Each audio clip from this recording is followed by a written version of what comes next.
for example, here's a study that we found. I think you might have found this as well. Like song hit prediction. Yeah. So in this study, this is an open source study using a fraction of the amount of data that Spotify has. They have, I'd say, 100,000 songs a day. Yeah. The amount of streams per hour. 3 million a fucking month. No, but that's uploads. I'm talking about streams. Oh, streams and for things fucking created. billions. Yeah. So the amount of data they collect is unwieldy. But even with this small amount of data set, so in this study, from 18,500 songs created from Billboard. It's like an API through Python. You can get Billboard data. So Billboard's the hit. Yeah. Does the charts and stuff. They were able to Billboard 100. That's the one. Yeah. They were able to predict whether a song would be a hit single or not. 86% accuracy. And just using Billboard top 100 songs. Yeah, and then they had obviously a list of variables such as the artist name, the popularity of the artist. Obviously, these will be defined in certain ways. So, was it explicit or not? The danceability, the energy, the key, loudness, mode, speechness, acousticness, blah blah blah blah. Just these type of key things from the songs, they can predict if it's going to be a hit or not. That's nuts. 86% accuracy, and then you have things such as like, if I can find it now. That's why you look for that. It's mad how those variables that they're saying are important. They're the important features, I suppose, if you like, to these models. They're the variables which artists consider in the modern day. Yeah. They want the song to be short. They want it to have a solid upbeat tempo. and They want it to, not, as soon as your song's explicit, it can't get on certain platforms because it's because weird. it gets marked. Well, so I found what I was looking for then. So this is, again, I think it's using a very similar data set or using a very similar data set, even if not the same songs, but similar features. So acousticness, danceability, energy. What's acousticness? Instrumentalness, live. However, I have to look into it. This is interesting how they must characterize this. But what they did is they created clusters to see if they could group similar songs together. Yeah. So get on some of this. So this is what we were trying to say about them grouping songs together. So this is off open source data. People are able to do this. So imagine what Spotify can do with all what they get. So Cluster Zero, you've got One Dance by Drake, like Major Lazer, Clean Bandit, Imagine Dragons. So this one is like a low tempo kind of those type of things, like Rockstar by Post Malone, 21 Savage, Humble by Kendrick Lamar. Like, so that's that cluster. Bitch, sit down. Be humble. And then you've got a different cluster that has like Sunflower, Ed Sheeran, Shape of You, Chainsmokers, Closer, Ed Sheeran, Thinking Out Loud, Eminem, Not Afraid. That's what I was looking at. So like, and then like cluster 2, you've got like more. So what's this? So like, this has high danceability with a low tempo. So you've got Can't Hold Us by Macklemore, Chainsmokers, Don't Let Me Down, Pharrell Williams, Happy. So look, this is just from key features taken from these songs, and it's grouping them together in these different classifications. So as you say, if you submit a song and it falls into cluster 2, it knows straight away what playlist to put you on, what daily mix to put you in, what, all those recommender systems. And that's only on a small data set. It's got well more. So they're going to immediately be able to go, let's put that with them. That's where that's getting recommended. And then what I think, a lot of these studies, I mentioned this to Sam before, this is kind of just a discussion thing that came to my mind, is why Spotify may be doing a lot more than what these kind of open source studies are doing.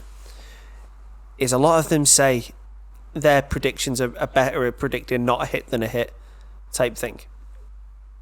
I think it's because they're not taking into account social factors, which I think Spotify probably are on some level.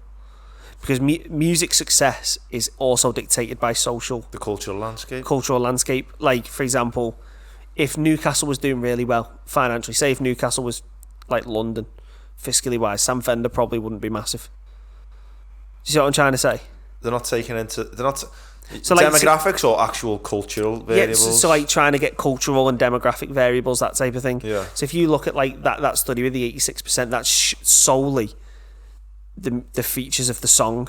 They're not looking at like ethnicities of the areas that they're popular in, or and that type of thing. Even like class of a system. Well, of course, yeah. So if you've got like a guy like Jamie Webster, That's so he's mad. He's gonna excel in it. There. He's gonna excel in working class areas. He's massive in Liverpool. Could we predict the song's success just by the social demographics? This is what I'm trying to say. So say if you have but then what I think is that you kind of need to combine the two. This is what came to my mind: is you need to use all these old songs or this old data to create the clusters, and then what you need to look at is then the social things that were happening within each of those clusters. So you add that in where it creates the cluster.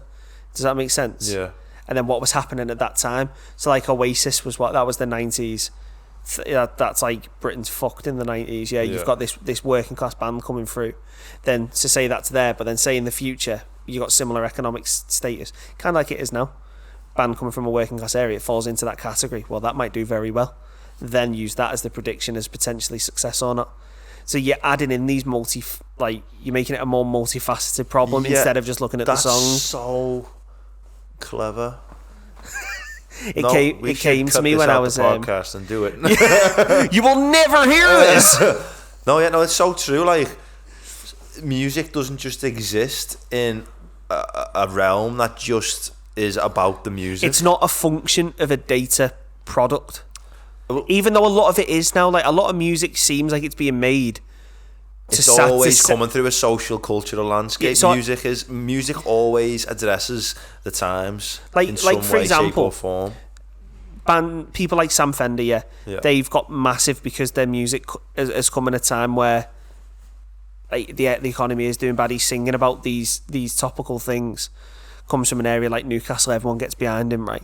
And then you look at and then he will become, if he carries on, he will become a huge star in the UK. Yeah. Look at people like the Blossoms, come from Salford. They've got a bit quirky and psychedelic now, but when you look at like where they come from and that big following, but then you look at some of these TikTok musicians, they have one song and then that's kind of it.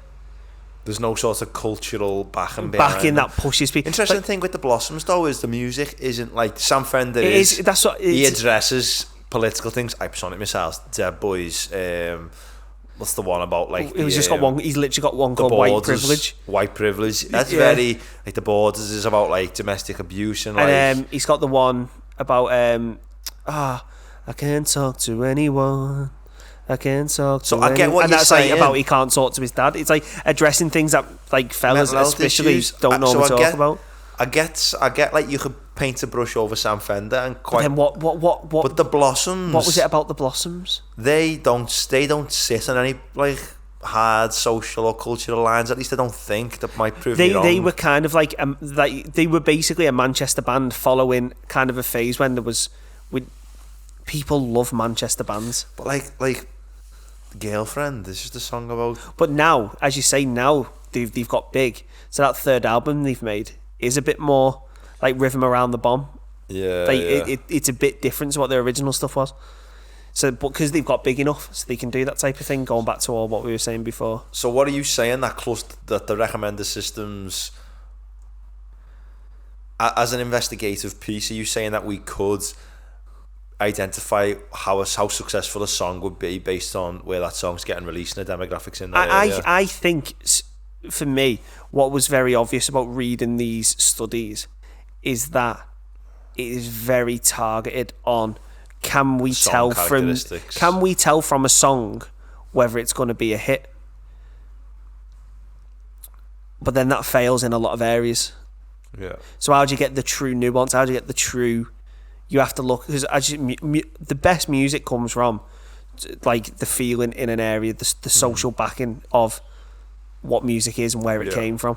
So if you were able to add that into the machine learning somehow and get variables which represented those factors, like deprivation score, for example, would that improve the how successful that band would be? Yeah, music's so fucking complex to get your head around when you start thinking it like this, and what you're addressing there is a great question. I'd love to look into that, but like, there's bands which are backed from an area which don't really talk about the area, which is weird. Like Jamie Webster's obviously talks about like Liverpool, and it's quite easy.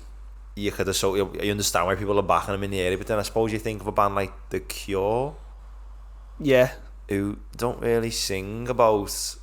Although Robert Smith is very opinionated on politics, like the big songs don't come across as very political, but then they're still backed by the underground. It's weird. Do you know what I'm saying? It's a weird. But then the Cure, that's from, again, that'll be in a different time when we weren't around. We don't understand what the political landscape maybe so was. We just don't get maybe it, we're missing what the essence of what made that push forward. Yeah. So, but then the curious thing is there something in the data? Is there a set of measures that quantifies this to an extent which can explain the spread that music can have? The best music always comes from a cultural feeling, I think.